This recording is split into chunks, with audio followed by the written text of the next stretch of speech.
আমাদের দলের অবস্থান আমরা প্রথম দিন থেকেই স্পষ্ট করেছি যে এসআইআর এর উদ্দেশ্য, যেটাকে স্পেশাল ইন্টেন্সিভ রিভিশন বলা হচ্ছে, সেটা অ্যাকচুয়ালি রিভিশন নয়, সেটা এক্সক্লুশন করে কি করে মানুষকে ভোটার তালিকা থেকে বাদ দিয়ে মানুষের ভোটাধিকার খর্ব করে মানুষকে তার মৌলিক অধিকার থেকে বঞ্চিত করা যায়, সেটাই এদের একমাত্র উদ্দেশ্য এবং লক্ষ্য। আমরা এমন একটা জায়গায় দাঁড়িয়ে আছি যে আজকে দেশের যা পরিস্থিতি, আগে মানুষ ভোট দিয়ে দেশের সরকার নির্বাচিত করত, এখন দেশের সরকার কে ভোট দেবে তাদের নির্বাচিত করছে, তাদের সিলেক্ট করছে। আগে ভোটাররা ভোট দিয়ে সরকার নির্বাচিত করত, এখন দেশের সরকার তার পছন্দের মতো ভোটার বেছে নিচ্ছে কে ভোটার লিস্টে থাকবে আর কার নাম বাদ যাবে।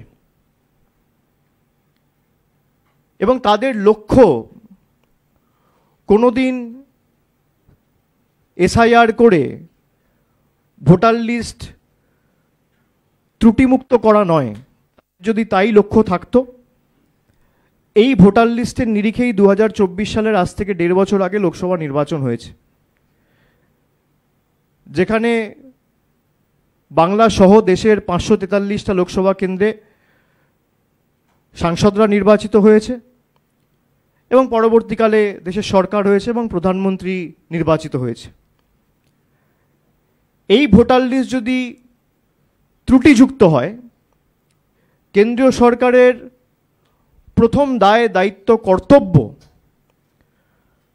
বাংলায় একটা কথা আছে, আপনি আচরি ধর্ম।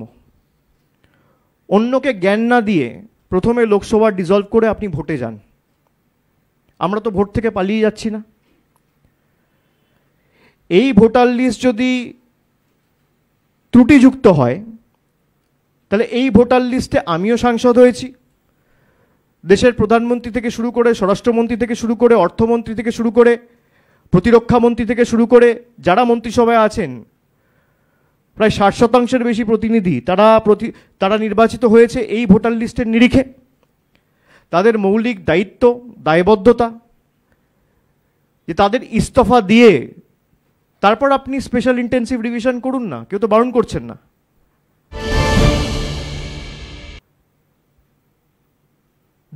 দু সালে যে এসআইআরটা হয়েছিল, তারা যেটাকে বেঞ্চমার্ক হিসেবে ধরছে, 2002 সালে যখন হয়েছিল তখন সময় লেগেছিল 2 বছর, আর এখন 2 মাসের মধ্যে জাতীয় নির্বাচন কমিশন সিদ্ধান্ত নিয়েছে তারা বাংলায় এসআইআর করবে। এবং শুধু বাংলা নয়, প্রায় 12টা রাজ্যে তারা একসাথে এসআইআর ঘোষণা করেছে। কিন্তু আপনারা দেখেছেন কালকে যে 5টা রাজ্যে আগামী 2026 সালে নির্বাচন রয়েছে এপ্রিল মাসে, তার মধ্যে বাংলায় নির্বাচন আছে, কেরালায় নির্বাচন আছে, তামিলনাড়ুতে নির্বাচন আছে, আসামে নির্বাচন আছে, পন্ডিচেরিতে নির্বাচন আছে। খুব কৌশলের সাথে তারা আসামকে বাদ দিয়েছে। এবং এটা তো কাকতালীয় হতে পারে না। এই 5টা রাজ্যে আপনি যদি দেখেন, তাহলে এই 5টা রাজ্যে একমাত্র আসাম যেখানে বিজেপি ক্ষমতায় রয়েছে। তাহলে বিজেপি যেখানে ক্ষমতায় থাকবে, সেই রাজ্য যখন আগামী 5 মাস 6 মাসের মধ্যে নির্বাচনে যাবে, সেখানে এসআইআর হবে না,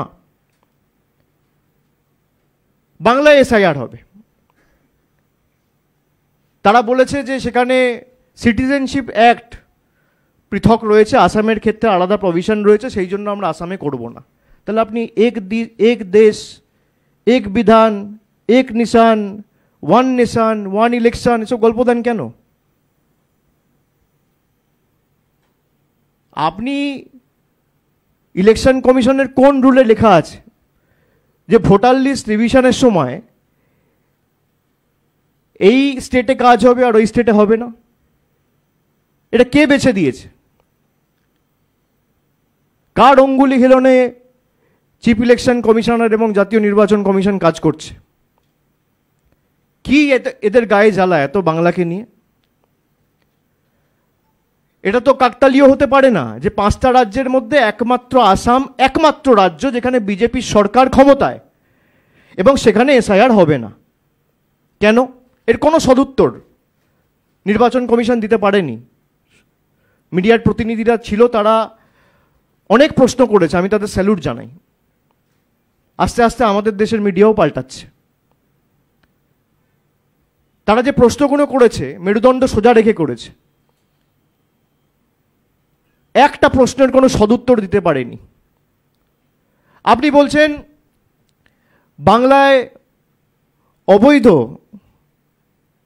নাগরিক রয়েছে, বাংলাদেশি রয়েছে, রোহিঙ্গা রয়েছে। আমি আপনাদের খালি একবার ভারতবর্ষের ম্যাপটা দেখাই।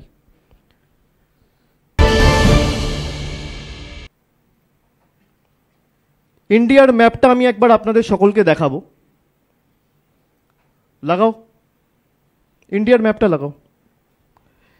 এখানে যে রেড বর্ডারটা রয়েছে, আপনারা যদি ম্যাপটা ভালো করে দেখেন, আমি সবাইকে অনুরোধ করবো এটা দেখার জন্য। এখানে যে রেড বর্ডারটা রয়েছে, একদিকে রয়েছে পাকিস্তান, একদিকে রয়েছে মায়ানমার, উপরে রয়েছে ভুটান, নেপাল, আর মধ্যেখানে মানে পূর্ব বাংলার যে বর্ডার রয়েছে সেখানে রয়েছে বাংলাদেশ। এবার আমি নর্থ ইস্টের যে স্পেসিফিক জায়গাটা রয়েছে, আমি সেখানে বলবো জুম করে আপনাদের সামনে বাংলাদেশ বর্ডার এবং মায়ানমার বর্ডারের পার্শ্ববর্তী যে দেশের রাজ্যগুলো রয়েছে সেগুলো একটু জুম করে আপনাদের দেখাতে।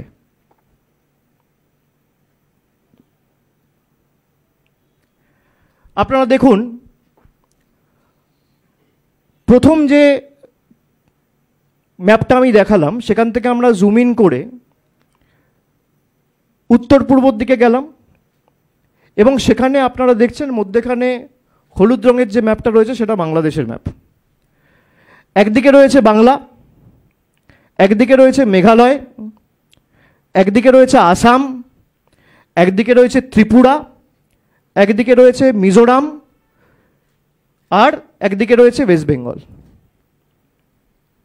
বাংলাদেশের যে বর্ডার, আপনি যদি বর্ডার টু বর্ডার দেখেন তাহলে বাংলাদেশের বর্ডার শেয়ার করছে 5টা রাজ্য, ওয়েস্ট বেঙ্গল, মেঘালয়, আসাম, ত্রিপুরা, মিজোরাম।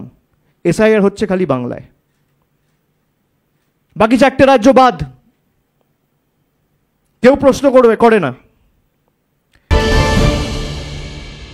বাকি যে 4টে রাজ্য রয়েছে, আপনারা খবর করেননি যে 15 দিন আগে ত্রিপুরা থেকে 21 জন বাংলাদেশি ধরা পড়েছে? সংবাদ মাধ্যমের প্রতিনিধিরা খবর করেনি? অগস্ট মাসে, সেপ্টেম্বর মাসে আমার মনে আছে মায়ানমার থেকে আসামে রোহিঙ্গা ধরা পড়েছে। 5টা রাজ্য বর্ডার শেয়ার করছে বাংলাদেশের সাথে। আমি আবার বলছি, এই তথ্যটা অত্যন্ত গুরুত্বপূর্ণ।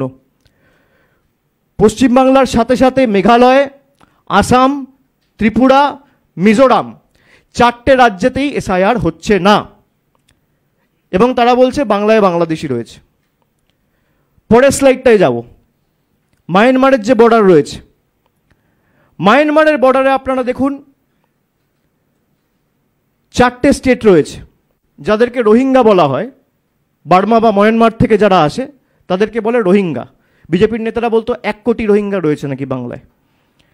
মায়ানমার বেঙ্গলের সাথে বর্ডার শেয়ার করে না, তারা তো জানে না। আমি ম্যাপ ধরে দেখাচ্ছি, দেশের ম্যাপ দেশাত্মবোধের কথা বলে, দেশের ম্যাপটাও জানে না। এই হচ্ছে বিজেপি। যারা বর্ডার শেয়ার করছে মিজোরাম, মণিপুর, নাগাল্যান্ড, অরুণাচল প্রদেশ, যাদেরকে তথাকথিত রোহিঙ্গা বলা হয়, সেই রোহিঙ্গা যদি প্রবেশ করে দেশে তাহলে হয় মিজোরাম দিয়ে করবে, নইলে মণিপুর দিয়ে করবে, নইলে নাগাল্যান্ড দিয়ে করবে, না হলে অরুণাচল প্রদেশ দিয়ে করবে। 4টে রাজ্যের মধ্যে একটা রাজ্যেও এসআইআর হচ্ছে না। তাহলে নির্বাচন কমিশনের উদ্দেশ্য লক্ষ্য কি? আমার প্রশ্ন।